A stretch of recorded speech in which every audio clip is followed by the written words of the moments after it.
જે આપણો પરિચય અને આજે ડ્રાઈવ યોજેલી શેના માટે શું હતું? નડિયાદ મહાનગરપાલિકામાં હું ચીફ સેનેટરી ઇન્સ્પેક્ટર તરીકે કામ કરું છું. મારું નામ મયંક દેસાઈ છે. બરાબર છે. આજે નડિયાદ મહાનગરપાલિકાના તમામ વિસ્તારોમાં પ્રતિબંધિત પ્લાસ્ટિક જે રાખતા હતા તેની ડ્રાઈવ રાખેલી. તો પહેલાં તો ગંજ બજારમાં 24 નંબરમાં રોયલ ટ્રેડર્સમાંથી પ્રતિબંધિત પ્લાસ્ટિકના કપ અને જબલા જે કલરિંગ જે આવે છે પીળા, લાલ, કાળા જે હતા એ પકડ્યા છે. આશરે ત્યાંથી 200 કિલોની 200 થી 250 કિલોનો માલ જપ્ત કર્યો છે. ત્યાર પછી સિંધીમાં ત્યાં આગળ 15,000નો વહીવટી ચાર્જ વસૂલ કર્યો છે. ત્યારબાદ સ્ટેશન રોડની સામે આવેલ સિંધી માર્કેટમાં કૃષ્ણા ટ્રેડર્સમાં અમે પ્લાસ્ટિકના 3 કાર્ટૂન પકડ્યા છે કપવાળા. એમને 10,000નો વહીવટી ચાર્જ વસૂલ કર્યો છે.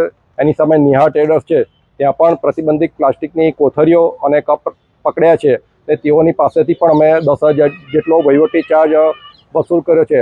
આમ કુલ મળી 35,000 જેટલો વહીવટી ચાર્જ વસૂલ કરેલો છે. મયંકભાઈ, સંતરામ જે માર્કેટ છે એમાં પણ પ્લાસ્ટિકના જબલાનો ઉપયોગ હજુ પણ થાય. મહારાષ્ટ્રની અપીલ હોવા છતાં પણ હજુ ઉપયોગ થાય તો એની પર કોઈ કાયદેસરના કાર્યવાહી કરવામાં આવશે? આ ગામમાં જ્યારે મહારાષ્ટ્રી આપણું નડિયાદની ઓળખ એટલે જ્યાં જાઓ ત્યાં જય મહારાજ કે એટલે ખબર પડે કે નડિયાદથી આવ્યા છે. આજે સંતરામ મંદિરમાં શાક માર્કેટમાં મંદિર દ્વારા કોઈ પણ ભાડું વસૂલ્યા સિવાય જે શાક માર્કેટમાં શાક વેચનારાઓને નિઃશુલ્ક પોતાની રોજીરોટી ચલાવવા માટે, ગુજરાન ચલાવવા માટે બેસાડે છે. કોઈ ભાડું મંદિર કોઈ વસૂલતા નથી. પ્લસ મંદિરના શિરોમણી સંત અપીલ કરે છે કે ભાઈ પ્લાસ્ટિકના જબલા કે રાખવા નહીં. તે છતાં પણ હજુ પણ ત્યાં આગળ પ્લાસ્ટિક જે શાક વેચનારા છે કે ફ્રૂટ વેચનારા છે તે પ્લાસ્ટિકની કોથળીઓ રાખે છે. અમારી એક કમનસીબી એવી છે કે બધી લેડીઝો ત્યાં આગળ શાક લેવા આવતી હોય એટલે શાક લેવા માટે અમે અમારા જેન્ટ્સ તરીકે અમે એમનો સર્ચ કરી શકતા નથી. પણ આગામી સમય મહાનગરપાલિકામાં અમે પણ શાક માર્કેટને અમુક જે વિસ્તારો છે જ્યાં લેડીઝોની મહિલાઓની ખરીદી વધારે હોય છે ત્યાં આગળ અમે લેડીઝ સ્ટાફ જોડે રાખીને પણ સર્ચ ઓપરેશન શરૂ કરવા આગામી સમયમાં શરૂ કરવા જઈ રહ્યા છે. અને તમારા માધ્યમથી હું મહાનગરપાલિકાની જનતાને અપીલ કરું છું કે તમે શાક લેવા જાઓ તો તમે મહેરબાની કરીને પ્લાસ્ટિકની કોથળીઓનો ઉપયોગ ના કરો.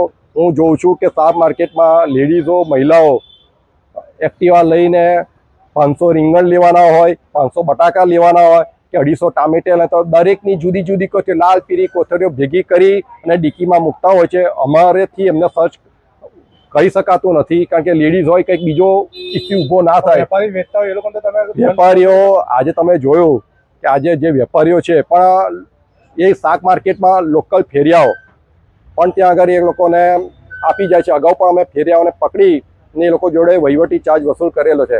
ને આગામી સમયમાં મહાનગરપાલિકાની હદમાં આવતા ને પ્રતિબંધિત પ્લાસ્ટિક વેચનારાઓને જ્યાં પણ અમને માહિતી મળશે કે આ લોકોને ત્યાં માલ પડ્યો છે કે માલ વેચે છે ને આ વેપારીઓ જે આપણા લગ્નના જે આપણા સ્થળો છે કે વાડીઓ છે, પાર્ટી પ્લોટો છે ને અગાઉ પણ તમારા માધ્યમથી આપણે કમિશનર સાહેબ આવ્યા પહેલાં હુદર સાહેબને ધ્યાનમાં રાખી અને ડ્રાઈવ શરૂ કરેલી. લગભગ 3.5 લાખ જેટલો વહીવટી ચાર્જ વસૂલ કરેલો.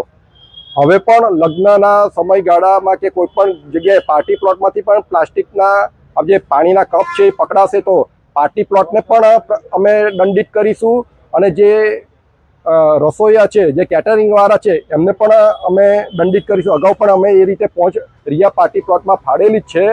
આ સૌ જાણો છો. મારી નગરજનોને વિનંતી છે કે પ્લાસ્ટિકનો બને તેમ ઉપયોગ ના કરો અને કાગળની થેલીનો, કાપડની થેલીનો ઉપયોગ કરી અને જ્યારે આપણું ગામ સંતરામ મહારાજશ્રીએ આપણને આદેશ કર્યો કે ગામ ચોખ્ખું બને તેવા ઉપાયો કરવા આપણે જઈ રહ્યા છીએ. અને મહાનગરપાલિકા અસ્તિત્વમાં આવ્યા પછી કમિશનર સાહેબ પણ સ્વચ્છતા અને પ્લાસ્ટિક બાબતે જાગૃત હોય તો આપણે પણ એમને સહભાગી થઈ અને નગરજનોને પણ મહાનગરપાલિકાના વિકાસને વેગવંતુ બનાવવા અને નગર સ્વચ્છ બને ને લોકોની સુખાકારી અને પર્યાવરણનું રક્ષણ કરવા માટે સહયોગ કરશો તેવી અપીલ કરું છું.